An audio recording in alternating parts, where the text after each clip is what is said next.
So this is a little bit of a full circle moment for me. I'm in Cleveland, obviously went to the thrift store today, and we're at a place that I literally grew up. They built a course at a place that I played so many soccer games, so many baseball games, and just like so much pickup. The fields in Broadview Heights. And some people actually warned me on UDisc about this course, kind of some interesting foreboding warnings. 5 months ago, one person said that a couple of holes you should bring your climbing gear, because there's just a massive ravine, as you can see the drop off behind me. And someone else, this was the real warning that I had before I came here. One of the worst courses I've ever played, and I've played over 100. The blue baskets are hard to see in the shaded woods. One of the paths is to a T, is eroding away and unsafe with a cart. And hole 5 and 6 go up and back down one of the steepest hills I've ever seen on a course. It's hard, unsafe, and nearly impossible with a cart. There is what looks like a tow strap bolted to some trees to help you down, which is ridiculous as it sounds. I remember going up and down tow straps just to get in and out of ravines growing up a lot, which is kind of funny. I'm guessing the inflated ratings are due to locals that enjoy the course because it's close, because I can't imagine anyone going out of their way to play here, which does make sense. There's not a lot of courses around. They put a 3-hole course at the rec center in Broadview Heights. This is a little bit away from that. So I'm gonna be playing 9 holes here with the Disc Life Crisis bag. Hopefully I can play it well. Nothing really looks to be over 350 feet, but it's 28 degrees in my location. Feels like 16, and we're having a little family day out. My wife's getting my daughter ready to maybe walk around for 10 minutes while I play this 9-hole track, and we got a bear at the car.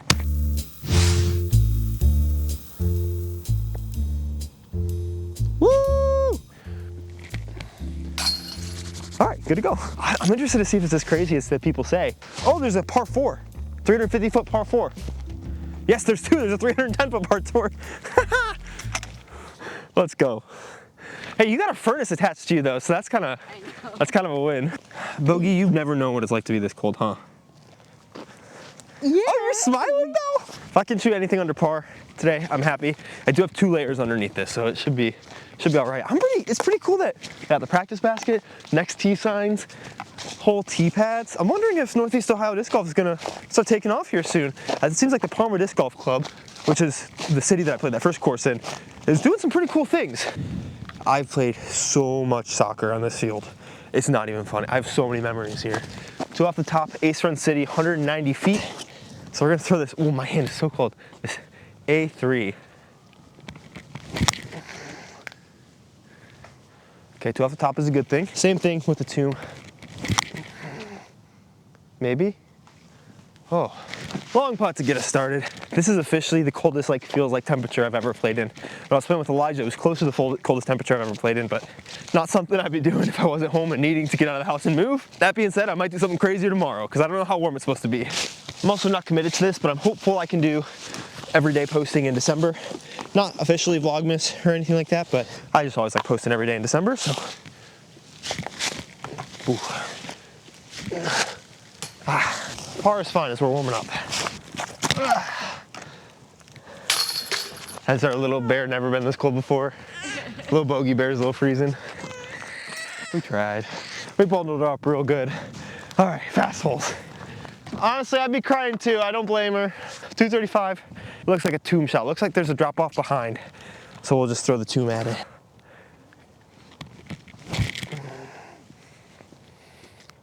Sit down. Okay, that should be in the circle. That's pretty good. I was a little worried that was drifty, but you're bouncing enough, and I think we're gonna have to throw this guy going on a lot of these. Keep turning, oh no. Hit a tree at least. And one warm up on the forehand with the pyro.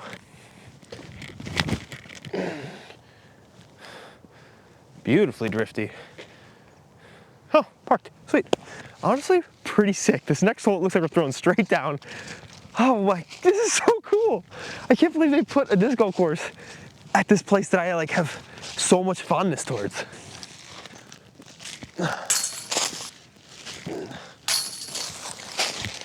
Yeah, massive shout out and kudos to whoever is putting these in. Honestly, I don't think this is even a hot take. I think a lot of people agree with this. But one of the things that I think is really important for disc golf is 9-hole courses. There's so much variety. It's much less of a time commitment.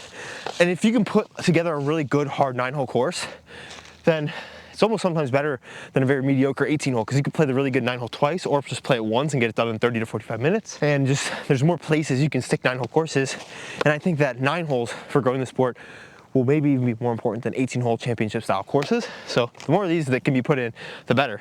Because also that means more courses to tick off of your UDisc total course counter, which this one is going to be, I have 276 courses played on 622 rounds currently. So I'm closing in on 300. What should my 300th course be? I'm probably gonna play 1 or 2 more this weekend here, if I can. This next hole, 225 straight down a hill. I think I'm gonna throw the popcorn because it's pretty understable. I'm learning this more. I thought it was very neutral, but it's pretty flippy. So hyzer flipping it at it is not a bad idea. Oh, and then you just burn it over and get lucky, but not lucky enough. Long putt. Wow, much slower swing. Come on, too high. Sky goat. Ah, not understable enough. Oh, that's just never hit anything. Last try, A3.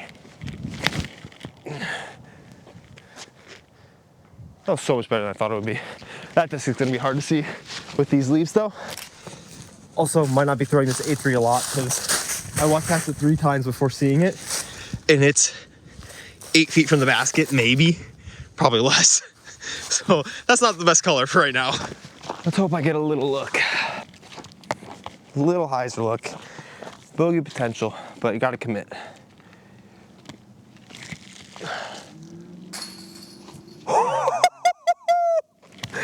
Oh, I'm not even gonna test if that was luck. I'm not even testing that. You guys can make your opinions in the comments. You'll probably be right if you say it was luck. Oh man, I'm so confident with these new putters. I'm so happy. Hole 4, 240. You can see it through the woods over there. This looks like a straight shot with a little fade, or just a straight shot, or forehand.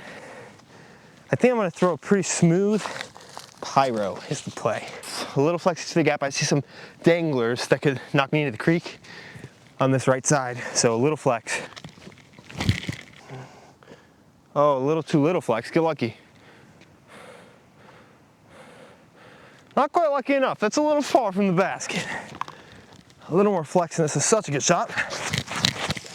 Gotta look. Ooh, ow, that's thorns.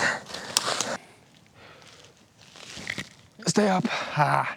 Someone pointed out to me that sometimes I'll say stay up and never get the disc above the cage. And that's just embarrassing. Why'd you have to point that out to me? Now I notice it every time I say stay up and it never has a chance. All right, the first of the par 4 is 310 feet, 195 to the base of the hill, and it goes way up there.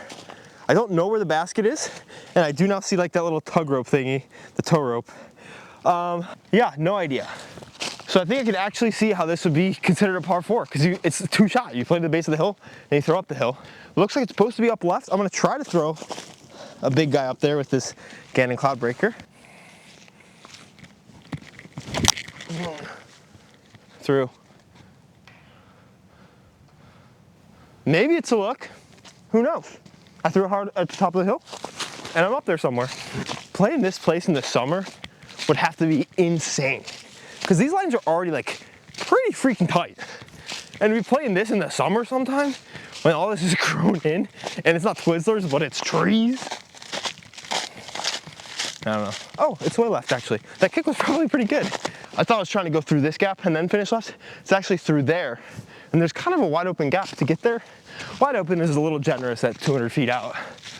But there's a look. Oh, underneath this tree. Flip plays. Oh, very afraid of slipping and falling down the hill. Birdie at least. Oh. That is a pretty steep, unique little hole. I thought it'd be more graded for people saying that it's like, you gotta climb, which I can see walking up this hill. It's a little bit of a goat climb, but of course I'm gonna be biased about this place, but it's so cool. Here's another one, 190, back down the hill. This might be the tomb. Just throw a hyzer at the ground. I'm not gonna make it there.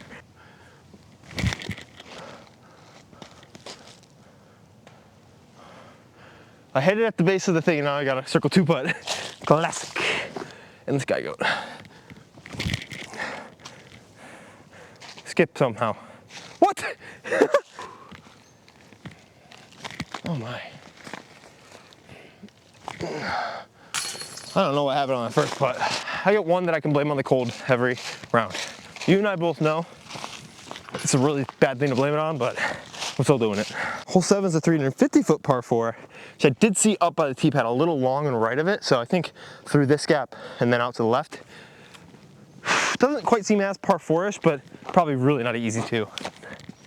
I would say Gannon Cloudbreaker, but I think I'm actually gonna go with the TD instead. Kind of just a high 10 speed.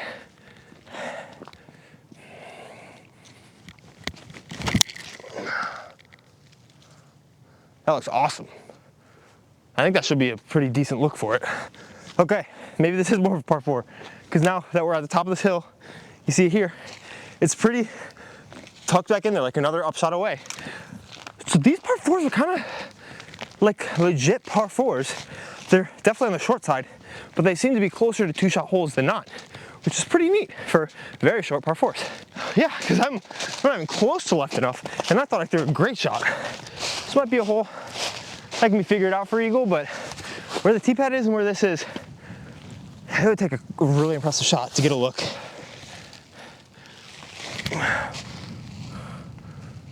Nice. Wow, parked it, but I forget how glidey that popcorn is. Even on that short of a shot, I threw it on the hyzer and it like wanted to try to pop up a bit. That is one of the most understable putters I've ever thrown, I think, especially for how deep it is, because yeah, it's one that the more I've thrown it, the more it's not been an immediately gonna leave the bag situation. I still don't love it, but I'm trying to learn it so that I can just get better with a variety of discs and feels in my hand. That being said, shout out to the tree assist for that one on the hole 8. 2 to play. I think I'm maybe 2 or 3 down. And this hole looks also awesome. You can see the basket right down there over that tee sign. I'm impressed, but this is absolutely not a cart friendly course. So the people who are reviewing this by the cart's perspective, giving it that 1 star, that makes sense to me. But as a course overall, just kind of rip through, get a little cardio because you're going up and down the hills. You're throwing interesting and difficult shot shapes, and it's a pretty fun 9-hole for how short it is. Looks like a pushing hyzer. Since I'm gonna try to throw slow, I'm gonna try to throw this MD1.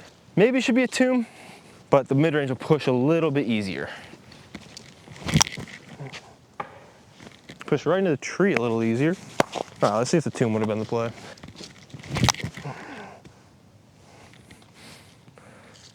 I think I should have thrown the tomb first. Can't take a bogey.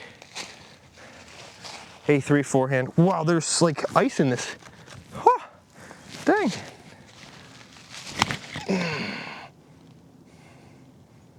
No bogeys today. Well, there's still one more hole. Beautiful little tomb shot. Definitely got to put a die on this for more snow rounds. And a good little upshot with the Yatres. Hole 9, 330. You see the goal, the basket is kind of right in that right side or left side, or right side, right of the goal, side netting down there. 330 feet is going to be interesting shot. Is it a forehand? Is it a backhand? Got some wind pushing up the hill. Would probably have to be the Gannon Cloudbreaker. These tee pads are not terrible. They're pretty decent, like a good type of texture concrete. Yeah, the backhand over the goal is probably not the best idea, so I'll try to park it with the Gannon Cloudbreaker. Oh gosh. Wow, okay, well there's a putt from in there. That went far pretty easily. Maybe it should have been a time lapse. Wow, okay.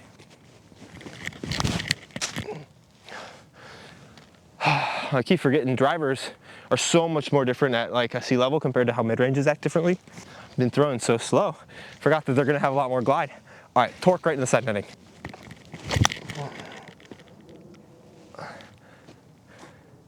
Oh, gross.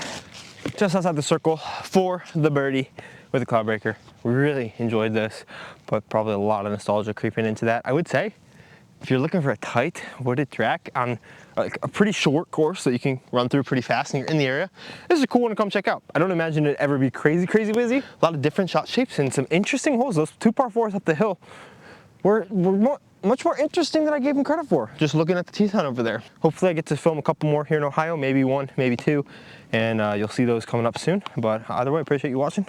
Here's the last shot of the video. Here's the last shot of the video. Here's the last shot of the video. I'm gonna go do the last shot of the video. What is this lie?